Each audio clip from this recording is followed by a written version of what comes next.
देखो भाई, last class के अंदर हमने बात कर ली, 2 लेक्चर अभी कंप्लीट हो चुके हैं और उसके अंदर मैंने आपको बताया था कि आप स्टेट ऑफ मैटर में कैसे चेंज ला सकते हो। उसके 2 रास्ते थे। पहला रास्ता टेम्परेचर। ये टेम्परेचर से आप स्टेट ऑफ मैटर में जो चेंज लेकर आता हो उसका एक टॉपिक रह गया था जिसको बोला जाता है सब्लिमेशन। क्या जी? Sublimation.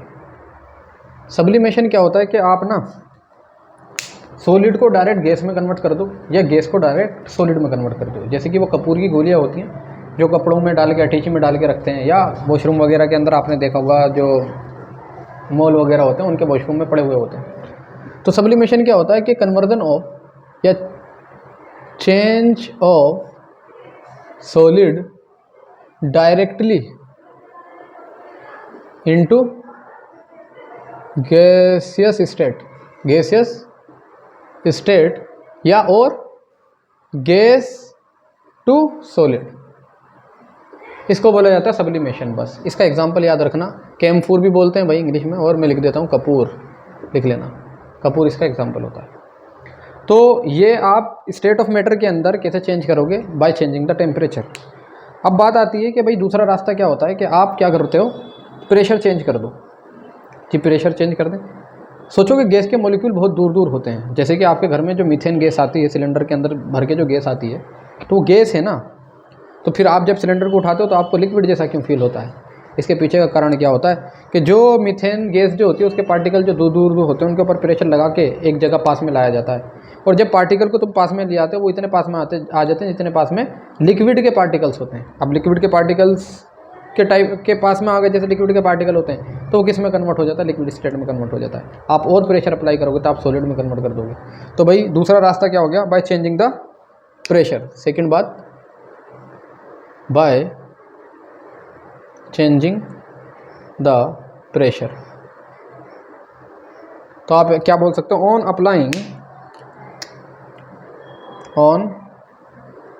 Applying pressure on the particles of gas, it brought together and convert into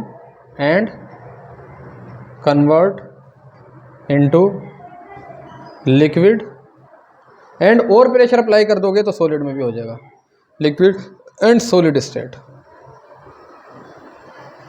ठीक है जी, ये बात हो गई थी। अब बात आती है कि भाई मैं आपसे कहूँ कि आप सॉलिड और ये लिक्विड और जी ये गैस। भाई देखो, सॉलिड से लिक्विड जब आप बनाते हो तो क्या करते हो? सॉलिड से लिक्विड जो बनाते हो क्या करते हो? लिक्विड से सॉलिड बनाते हो तो क्या करते हो? भाई जब आप सॉलिड से लिक्विड बनाते हो और लिक्विड से गैस बनाते हो तो क्या करते हो? और गैस से लिक्विड बनाते हो तो क्या करते हो? इस प्रोसेस को क्या बोला जाता है? और सॉलिड से गैस बनाने के प्रोसेस को क्या बोला जाता है? और गैस से सॉलिड बनाने के प्रोसेस को क्या बोला जाता है? ये डायग्राम आपको पता होना चाहिए। देखो भाई, सॉलिड से लिक्विड का बनना इज कॉल्ड मेल्टिंग, और लिक्विड से सॉलिड का बनना इज कॉल्ड फ्रीजिंग। भाई लिक्विड से गैस का बनना इवोपरेशन, और भाई गैस से लिक्विड का बनना इज कॉल्ड कंडेंसेशन। सॉलिड से गैस का बनना इज सब्लिमेशन, और गैस से सॉलिड का बनना इज ऑल्सो सब्लिमेशन। मास्टर, ये इवेपोरेशन क्या है? तो अब हम बात करते हैं इवेपोरेशन की। इसे लिख लेना, मैं साइड हो जाता हूँ, लिख लिया होगा। बात आती इवेपोरेशन की। भाई ये इवोपरेशन क्या है? देखो, इवोपरेशन जो है एक सरफेस फिनोमेना है। पहली बात मतलब कि देखो, आप एक कटोरे के अंदर पानी भर के रखो, या नॉर्मली आप किसी भी चीज़ में पानी भर के रखते हो तो कुछ दिन के लिए, कुछ दिन बाद आप देखते हो तो पानी इवोपरेट हो चुका होता है, वेपर की फॉर्म में बन के उड़ चुका होता है। उसके पीछे क्या होता है कि मानो एग्जाम्पल के तौर पे आपके पास ये कटोरा है। क्या है ये? कोई प्याला, इसके अंदर पानी भरा हुआ है। तो ऊपर जो सरफेस पे जो वाटर के मॉलिक्यूल हैं भाई, एनवायरनमेंट से इनको एनर्जी मिलेगी और ये एक्साइटेड होकर ऊपर भाग जाएंगे, ठीक है। फिर नीचे वाले ऊपर आ जाएंगे, उन्हें एनर्जी मिलेगी, वो ऊपर भाग जाएंगे, फिर नीचे वाले ऊपर, ऐसे करते करते करते। तो क्या तुमने इसको टेम्परेचर दिया इतना ज़्यादा कि ये बॉईल हो जाए? नहीं।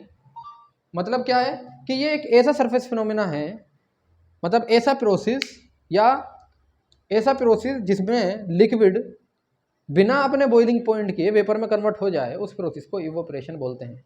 सरफेस फिनोमेना है। और बॉइलिंग पॉइंट के बिलो ही लिक्विड अगर किस में कन्वर्ट हो जाए, गैस में कन्वर्ट हो जाए, स्टीम में कन्वर्ट हो जाए, वेपर में कन्वर्ट हो जाए, तो हम उस प्रोसेस को क्या बोलते हैं? इवेपोरेशन बोलते हैं। लिख लेना, इवेपोरेशन। क्या है भाई इवेपोरेशन? लिख लेना कि a surface phenomena in which liquid change into vapor, a surface phenomenon in which liquid change into vapor, in which liquid change into vapor at any temperature below its boiling point, at at any temperature, कुछ भी temperature हो लेकिन below हो, below it's boiling point. यही कारण है कि जब आप सर्दियों के अंदर गर्मियों के अंदर मटके के अंदर पानी भर के रखते हो तो उसके अंदर भी यही फिनोमेना हो रहा होता है। किस तरीके से वो वर्क करता है, इसका प्रोसेस आप मुझे कमेंट बॉक्स में बताओगे। बात करते हैं कि भाई कौन कौन से फैक्टर हैं जो इवोपरेशन के ऊपर इफेक्ट डालते हैं, को इफेक्ट करते हैं। एग्जाम्पल के तौर पे आपको जल्दी जाना है और आपके पास 1 घंटा है, आपको जो कपड़े पहनने हैं वो गंदे हैं, आप क्या करोगे? उसको पहले धोगे, धोने के बाद स्पिनर में डालोगे। स्पिनर में क्या करते हो आप? स्पिनर को घुमाते हो तो उससे क्या होता है? विंड की स्पीड इंक्रीज हो जाती है। भाई स्पीड इंक्रीज होगी तो उससे क्या होता है? पानी जल्दी जल्दी निकल के भागता है, इवेपोरेट हो जाता है, निकलता हुआ आता है। फिर उसके बाद क्या करते हो आप? उसको निकालते हो, थोड़े भरेरे से होते हैं, उसको निकालने के बाद उसके ऊपर प्रेस करते हो। आप टेम्परेचर बढ़ा रहे हो तो भी टेम्परेचर आपने बढ़ाया तो पानी जो है वो आपको गैसेस फॉर्म में निकलता हुआ दिखता है, आवाज आती है ना, ठीक है। और धीरे धीरे धुएं की फॉर्म में आपको निकलता हुआ दिख रहा होता है, वेपर की फॉर्म में। फिर भी अगर नहीं सूखता तो आप प्रेस करने के बाद क्या करते हो? आप कूलर या पंखे के सामने ऐसे लटका देते हो, या अगर पंखा जैसे पहले टेबल फैन चला करते थे उसके ऊपर डाल दिया करते थे, तो उससे क्या होता था? विंड की स्पीड उसको और मिल जाया करती थी, तो पार्टिकल निकल निकल के वेपर की फॉर्म में उड़ जाया करते थे। तो यही कुछ फैक्टर हैं कि भाई पहला फैक्टर आएगा। अच्छा एक चीज़ और, जैसे एग्जांपल के तौर पे आपने कपड़े सुखाने, आपको कपड़ों सुखाने हैं, तो ये आपका कपड़ा है, आपने इसकी तय करी, गीला करने के बाद इसकी तय करी और तय करके आपने तार पे लटका दिया। अब आपने गीला करके तार पे लटकाया, अब उसको सूखने में टाइम लगेगा बहुत ज़्यादा, 2 घंटे, लेकिन वही वो कपड़े को गीला करके आपने पूरा खोल के तार पे लटकाया तो वो जल्दी से सूख जाएगा। तो पहला फैक्टर यही है कि exposed surface area. First factor क्या है? Exposed surface area.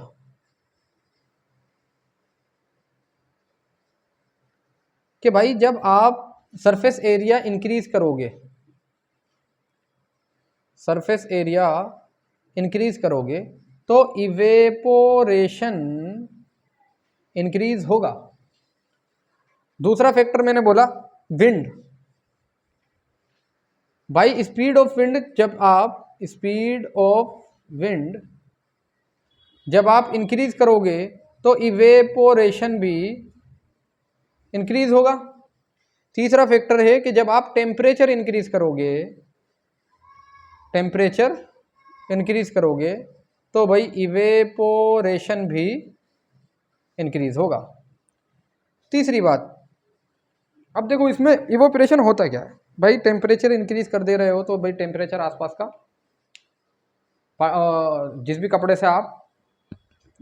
से आप पार्टिकल या वेपर निकालना चाह रहे हो या वाटर निकालना चाह रहे हो तो आप टेम्परेचर इंक्रीज करके भी निकाल देते हो।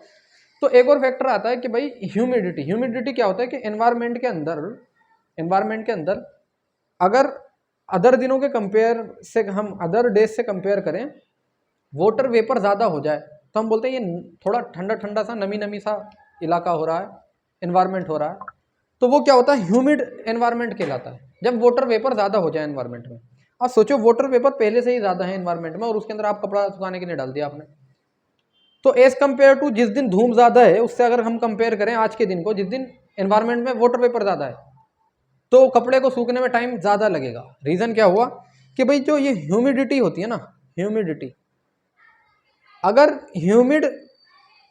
ह्यूमिडिटी ज़्यादा है तो भाई इवेपोरेशन जो होगा वो कम होगा। ठीक है भाई, ये 3-4 फैक्टर आप बस याद रख लेना।